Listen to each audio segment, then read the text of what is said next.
Hi all, welcome back to our channel princess Aadya's world. అందరూ ఎలా ఉన్నారండి? బాగున్నారా? నేనైతే మీ వీడియోస్ పెట్టకపోవడం వల్ల మీ కమెంట్స్ అయితే చాలా మిస్ అయ్యానండి. కొంతమంది అయితే కమెంట్ చేశారు ఎందుకు వీడియోస్ పోస్ట్ చేయట్లేదని. వాళ్ళకైతే చాలా థ్యాంక్స్ అండి. ఎందుకంటే నాకైతే కొంచెం హెల్త్ అయితే బాగాలేదండి. అందుకని చెప్పి నేను వీడియోస్ కొంచెం పోస్ట్ చేయలేదు, ఆపేసాను. వీడియోస్ అయితే ఉన్నాయి, వాయిస్ ఓవర్ ఇద్దామంటే గొంతు అస్సలు బాగాలేదు, అసలు గొంతు రావట్లేదు. ఇంకా అందుకని నేను 1 మంత్ నుంచి వీడియోస్ అయితే పోస్ట్ చేయట్లేదు అనమాట. మా పాపకి నాకు అలాగే హెల్త్ ప్రాబ్లమ్స్ ఫ్రీక్వెంట్గా వస్తున్నాయి అనమాట. ఇంకా అందుకనే వీడియోస్ అయితే పెట్టలేదు. ఇది వీడియోలో అయితే మీకు స్వీట్ కార్న్తో అయితే పకోడా వేసానండి. ఏం లేదండి, కొంచెం స్వీట్ కార్న్, కరివేపాకు, కొంచెం అల్లం, జీలకర్ర సగం పేస్ట్ చేసుకున్నాను, సగం ఏమో వచ్చి అలాగే స్వీట్ కార్న్ వేసేసుకున్నాను. అందులో కారము, జీలకర్ర పొడి, కొంచెం పసుపు, కొంచెం ధనియాల పొడి, కొంచెం గరం మసాలా అన్నీ వేసుకొని కలిపేసుకొని ఇలా ఆయిల్లో చిన్న చిన్నవి అలా వేసుకున్నాను అనమాట. కొంచెం శనగపిండి, కొంచెం బియ్యపిండి వేసాను, ఒక్క స్పూన్ వేసాను బియ్యపిండి అంతే. అయితే టేస్ట్ అయితే చాలా బాగా వచ్చాయండి. అందరం తిన్నాం అనమాట. చాలా బాగా నచ్చాయి ఆద్యకు కూడా. ఈ మధ్యకాలంలో అయితే హెల్త్ ప్రాబ్లమ్స్ అయితే ఫ్రీక్వెంట్గా వస్తున్నాయండి. జలుబు, దగ్గు, తుమ్ములు రావడం, జ్వరాలు ఇలా అయితే వస్తూనే ఉన్నాయి. నేనైతే హాస్పిటల్లో వెళ్ళి సెలైన్ కూడా పెట్టించుకుందామని వెళ్ళాను. అయితే వాళ్ళైతే ప్రస్తుతానికి అవసరం లేదని చెప్పి కొంతసేపు ఒక 1-2 అవర్స్ అబ్జర్వేషన్లో ఉంచి పంపించేశారనమాట. అంత వీక్ అయిపోయానండి, అసలు ఏమైందో కూడా అర్థం కాలేదు నాకు.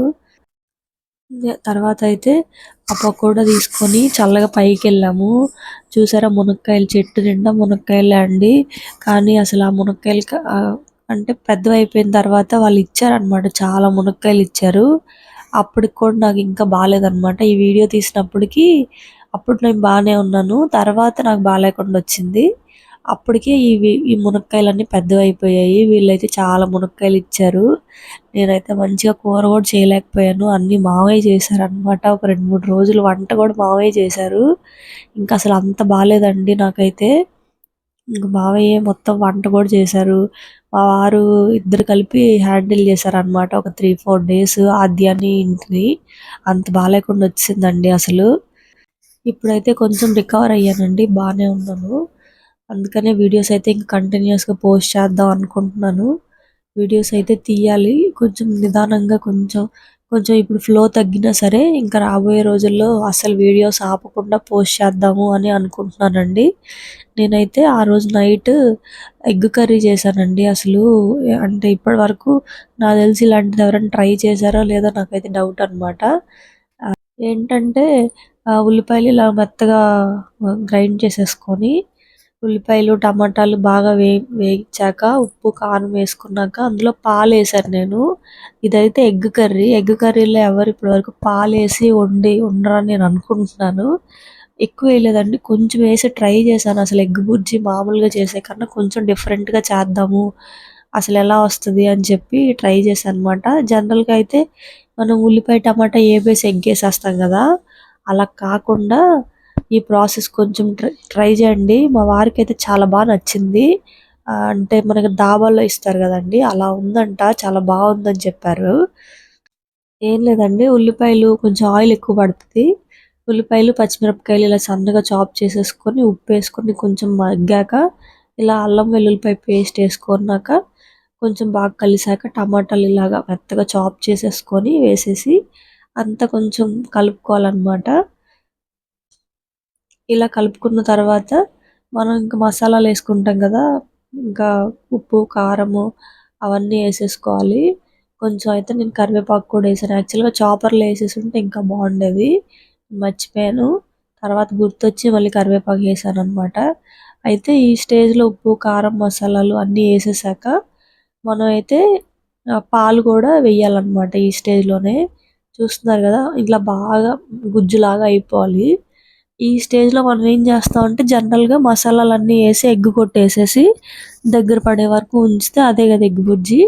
కానీ యాక్చువల్గా నేనేం చేశానంటే ఈ మసాలా అంతా బాగా వేగిపోయిన తర్వాత ఒక గిన్నెలోకి తీసేసుకున్నాను అనమాట. చూడండి ఇక్కడ నుంచి కొంచెం వెరైటీగా ఉంటది. ఇది ఎవరికన్నా ఎప్పుడైనా ట్రై చేశారా? అంటే నేనే ఫస్ట్ ట్రై చేశానేమో అని అనుకుంటున్నాను. అంటే నేనెప్పుడు యూట్యూబ్‌లో ఇలాంటి ఎగ్ కర్రీ చూడలేదనమాట. కొత్తగా ట్రై చేశాను. వచ్చింది. టేస్ట్ కూడా చాలా బావుండింది. ఇది చపాతీలోకి కూడా బావుంది. మేమైతే ఆ రోజు రైస్‌లోకి తిన్నాము. చపాతీలోకి ఇంకా బావుంటది. వేడి వేడిగా చపాతీ గాని చేసుకుంటే ఇంకా సూపర్‌గుంటది. ఇలాగా మసాలాలు గరం మసాలా, ధనియాల పొడి, కారము, కొంచెం పసుపు వేశాను. వేసిన తర్వాత ఇలా కొంచెం దగ్గర పడిన తర్వాత మసాలాలెగాక పాలేసుకున్నాను చూసారు గదా! పాలైతే ఒక చిన్న టీ గ్లాస్ పాలు అంటే మరగబెట్టిన పాలే అన్నమాట. అది వేసుకున్నాక అది కూరంతా కొంచెం దగ్గర పడాలి. ఇలా పాలు మామూలుగా అయితే ఈ స్టేజ్‌లో మనం ఎగ్స్ ఏసేస్తాము. నేనేం చేశానంటే పాలేసాను. పాలేసి ఇలా బాగా ఈ గుజ్జంతా దగ్గర పడేలాగా బాగా కలిపాననమాట. ఈ గ్రేవీలాగా వచ్చిన తర్వాత ఆయిల్ పైకి తేలాలనమాట. ఆయిల్ పైకి తేలినాక ఈ కర్రీ అంతా మనం ఒక గిన్నెలోకి తీసేసుకోవాలి. తప్పకుండా ట్రై చేయండి. గ్రేవీ మాత్రం చాలా బావుండింది. అందుకే ఇన్ని సార్లు చెప్తున్నాను. మా వారైతే చాలా బావుంది అని చెప్పారు. ఇంకొకసారి కూడా చేయమన్నారు.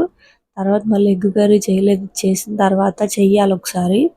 అంటే ఇది బాలేక ముందనమాట. అంటే చాలా రోజుల కిందటిదనమాట వీడియో. అంటే వాయిస్ ఓవర్ ఇవ్వలేక, ఒంట్లో బాలేక ఇంక అప్పటినుంచి వీడియో అలా పెట్టాను. అయితే నేను ఒక పెళ్ళికెళ్ళానండి. ఆ పెళ్ళికెళ్ళిన తర్వాత బాగా హెల్త్ ప్రాబ్లమ్స్ వచ్చేసినాయన్నమాట. అంటే డీహైడ్రేట్ అయిపోయాను. కొంచెం దూరం భీమవరం అనమాట పెళ్ళి. అక్కడికెళ్ళొచ్చిన తర్వాత కొంచెం హెల్త్ ప్రాబ్లమ్స్ వచ్చినియి. అంటే ఎండలో అంత దూరం వెళ్ళి రావడం పడలేదనమాట. చాలా ఎండలెక్కువున్నాయి. అయితే ఊరు మాత్రం చాలా బావుందండి. పెళ్ళిలో కూడా చాలా ఎంజాయ్ చేశాము. మీకు ఆ వీడియోస్ అయితే నెక్స్ట్ పోస్ట్ చేస్తాను. పెళ్లి బాగా ఎంజాయ్ చేసామండి. కాకపోతే ఏంటంటే ఎండలో అంటే మనకి ఇంట్లోనే నీడ పట్టున ఉండి ఉండి ఒక్కసారిగా ఎండలోకెళ్ళడం వల్లో ఏమో గానీ బాగా ఎండ దెబ్బైతే తగిలేసింది. పాపకి నాకు ఇద్దరికీ బాలేకుండా వచ్చిందనమాట వెంటనే. డాక్టర్ చెప్పడం అయితే డీహైడ్రేషన్ అనే చెప్పారు. అసలు ఎంతంటే అంత నీరసం వచ్చిందండి అసలు. ఇంకైతే రెసిపీలోకొచ్చేద్దాము. రెసిపీలో అయితే ఇందాక చూసారు గదా! గ్రేవీ అంతా పక్కకు పెట్టేసుకున్నాం గదా! ఇప్పుడు అదే దాంట్లో కొంచెం ఆయిలేసుకొని ఎగ్స్ కొట్టేసుకోవాలనమాట.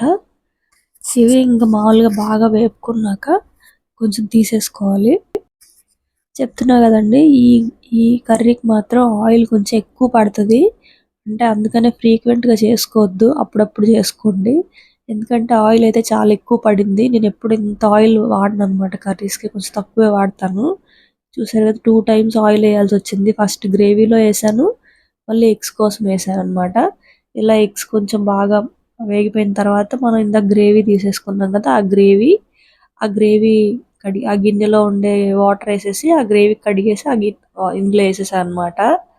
ఇంకా బాగా వేగాలండి. ఇంకా బాగా వేగాలి. కనీసం ఇదొక 15 మినిట్స్ అలాగా సిమ్‌లో పెట్టి వదిలేయండి. ఆయిల్ అంతా పైకి తేలాలనమాట మనకి గ్రేవీలో. బాగా ఆయిల్ అంతా పైకి తేలిందంటే ఇంక కర్రీ అయితే రెడీ అయిపోయినట్టనమాట. కొంచెం టైమ్ టేకింగే గానీ టేస్ట్ మాత్రం నిజంగా డాబా స్టైల్‌లో వచ్చినట్టొచ్చిందండి. కాకపోతే కొంచెం స్మోకీ ఫ్లేవర్ యాడ్ చేసుంటే ఇంకా యాజ్ ఇట్ ఈజ్ అలాగే ఉండేది. ఈసారి స్మోకీ ఫ్లేవర్ యాడ్ చేయాలి. ఇంకైతే అదయిపోయిన తర్వాత నేను ఇల్లు క్లీన్ చేసి అసలు ఇంటిని పట్టించుకొని చాలా రోజులయిపోయిందండి చెప్పా గదా! ఇంకలా పడుకొనుండడం, ఇంక నీరసం పాపం మా వారైతే చాలా ఇంకా జ్యూస్ చేసివ్వడం అలా చేశారనమాట. ఇంకసలు చూసారు గదా! గ్యాస్ స్టవ్ అయితే క్లీన్ చేసి నాకు తెలిసి ఒక 5, 6 డేస్ అయిపోయింది. ఇలా ఉందనమాట గ్యాస్ స్టవ్వు. ఇంకసలు ఇల్లంతా గజిబిజిగా ఉంది. ఎంత మాత్రం మెయింటైన్ చేశారంటే మేలనే చెప్పుకోవాలి. అస్సలు నాకు ఒంట్లో బాలేకపోతే ఇంక బ్రేక్‌ఫాస్ట్ అది బయట తెచ్చిపెట్టారండి. అప్పుడప్పుడు లేచి నాకు ఓపిక ఉన్నప్పుడు చేసేదాన్ని. మాక్సిమం బయట తెచ్చారు ఒక 2, 3 డేస్. ఇంకసలు అంత బాలేకుండా వచ్చింది. ఇంకా అన్నీ బయట అంటే ఒకరోజు లంచ్ కూడా బయట తెచ్చారు. ఇంక నాకు బయట కర్రీస్ నచ్చట్లేదన్న తర్వాత ఇంక ఏదో వీళ్ళిద్దరే కింద మీద పడి కొన్ని వంటలు కూడా చేశారనమాట. పప్పు అలాంటివి చేశారు. పొటాటో కర్రీ అలాంటివి చేశారనమాట. మా మామయ్య గూడా వంటలు జేస్తారండి. జేస్తారు. ఇక్కడైతే నేనైతే ఇంక మొత్తం క్లీన్ చేసుకుంటున్నాననమాట. ఇంక పడుకున్నానే గానీ, ఈ గ్యాస్ స్టవ్ ఇలా ఉంది, బెడ్రూమ్ ఇలా ఉంది అనుకుంటూనే ఉన్నానన్నమాట. బట్టలు మడత పెట్టలేదు. ఇంక లేడీస్‌కి ఎంతైనా ఇంటి మీద ధ్యాస అయితే ఇంక ఉంటది కదండీ! నాకైతే ఇంక ఎప్పుడెప్పుడు లెగుస్తానా, ఇంకా ఇవన్నీ ఎప్పుడు క్లీన్ చేసుకుంటానా అని అనుకుంటున్నా అనమాట. అయితే నేను ఇవన్నీ క్లీన్ చేస్తుంటే మా వారు తిడుతున్నారు. "ఇప్పుడెందుకు అంత అర్జెంటు? లేసి లేవగానే ఇవన్నీ క్లీన్ చేసుకోవడం ఎందుకు?" అని చెప్పి అరిచారనమాట. "ఒక 2 డేస్ ఆగి చేసుకోవచ్చు కదా! ఇప్పుడు నిన్నెవరన్నా ఏమన్నా అంటున్నారా?" అని. కానీ ఇలా ఉంటే మనకి అన్నం కూడా సగిచ్చదండి. ఇలా ఎక్కడివక్కడ ఉంటే ఇంక మనకి మైండ్ సరిగ్గా ఉండదనమాట. అందుకనే అన్నీ క్లీన్ చేసుకుంటే అదేంటో ఒక ప్రశాంతత అయితే ఉంటది మైండ్‌లో. అన్నీ ఎక్కడో అక్కడ ఉన్నాయని. అవే ఎక్కడివక్కడ లేకపోతే మనకి బ్రెయిన్ అస్సలు పనిచేయదు. ఏమంటారండి మీరు? నేనైతే క్లీన్ చేసుకున్న తర్వాత ప్రశాంతంగా నిద్రపోయానండి ఆ రోజు. అంటే రోజు వీళ్ళిద్దరూ కిచెన్‌లో వంట చేస్తున్నారు గదా! ఏవెక్కడ మార్చేస్తున్నారో, ఏవెక్కడ పెట్టేస్తున్నారో అని అనుకుంటున్నాననమాట. కానీ లేదు ఎక్కడివి అక్కడే పెట్టారు. కొంచెం బాగా మెయింటైన్ చేశారు. కాకపోతే గ్యాస్ స్టవ్ అది ఇంక వాళ్ళు క్లీన్ చేయడం రాదు గదా! ఇంక అది అలా వదిలేసారనమాట. మా వారు గాని, మా మామయ్య బాగా నీట్‌గానే మెయింటైన్ చేశారు ఆ 3, 4 డేస్. తర్వాత ఇంక నేను ఇలా క్లీన్ చేసుకున్నాననమాట. మొత్తం గ్యాస్ స్టవ్ దగ్గర, ఇంక బెడ్‌రూము అన్నీ ఇలాగైతే క్లీన్ చేసుకొని సర్దుకున్నాను. మీరెవరన్నా నా వీడియోస్ మిస్ అయ్యారా? ఇన్ని రోజులు వీడియోస్ పెట్టలేదు గదా! అంటే 1 మంత్ అయిపోయింది గదా! ఎవరికన్నా నేను నా వీడియోస్ పెట్టట్లేదేంటి అని డౌటొచ్చిందా? కొంతమందయితే అడిగారండి. ఒకరిద్దరు అడిగారు. ఎందుకు వీడియోస్ పెట్టట్లేదని. వాళ్ళకైతే నేను పర్సనల్‌గా మెసేజ్ చేశాను ఒంట్లో బాలేదు అని. వాళ్ళు మళ్ళీ రిప్లై ఇచ్చారండి. వాళ్ళకైతే చాలా థాంక్స్ అండి. ఇంక నుంచైతే వీడియోస్ అయితే రెగ్యులర్‌గా పెట్టడానికి ట్రై చేస్తాను. ఇంకా కొన్ని కొన్ని విషయాలైతే మీతో రాబోయే వీడియోస్‌లో అయితే షేర్ చేసుకుంటాననమాట. ఇక్కడి నుంచి వీడియోస్ అయితే రెగ్యులర్‌గా పెట్టాలి అని గట్టిగా అనుకుంటున్నాను. మీరేమంటారు? నా వీడియోస్ కనుక మీకు నచ్చినట్టయితే ప్లీజ్ అండి లైక్ చేయండి, షేర్ చేయండి, సబ్స్క్రైబ్ చేసుకోండి. అండ్ ఖచ్చితంగా కమెంట్ చేయండి. మీరు గనక ఇన్ని రోజులు నా వీడియోస్ 1% అయినా మిస్ అయ్యారు అని ఎవరన్నా అనుకుంటే గనక ఖచ్చితంగా అంటే ఎందుకు వీడియోస్ పెట్టట్లేదు అని ఏదో టైంలో అనుకున్నారా మీరెవరైనా? అలా కనుక మీరు అనుకుంటే గనక తప్పకుండా కమెంట్ చేయండి. నేనైతే హ్మ్, ఇంకా రెగ్యులర్‌గా అయితే వీడియోస్ అయితే పెట్టడానికైతే ట్రై చేస్తాను. పెడతాను కూడా. మీరు నన్నెంత మిస్ అయ్యారో గానీ మీ కమెంట్స్ అయితే నేనైతే చాలా మిస్ అయ్యానండి. ఎందుకంటే మీరందరూ కమెంట్ చేస్తే నేను రిప్లై ఇస్తాను గదా! అస్తమానం అది ఓపెన్ చేసుకొని చూసుకునేదాన్ని ఎవరన్నా మెసేజ్ చేశారా అని. అదొక పిచ్చిలాగా అయిపోయిందనమాట.